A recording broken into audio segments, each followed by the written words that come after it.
मित्रांनो, तुमचं पुन्हा एकदा आपल्या यूट्यूब चॅनलवरती सहर्ष असं स्वागत आहे.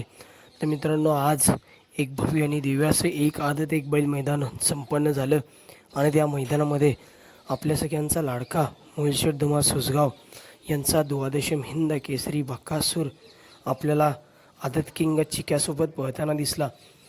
गटाला आपण बघितलं असेल, एक सुंदर असे टॉपचं स्पीड आपल्याला बघायला मिळालं होतं. सुट्टा असा निकाल घेतला होता गटाला. सेमीला देखील मित्रांनो सुंदर अशी गाडी पळाली आणि आज अखेर मित्रांनो गुलालासाठी जो संघर्ष करत होता बकासूर, तो अखेर संपला आणि बकासूर फायनलला देखील पात्र झाला. आणि आज मित्रांनो कडेने पळून द्वादशम हिंद केसरी बकासूरने मित्रांनो आज कडेने पळून फायनलचा 1 नंबरचा मानकरी ठरला.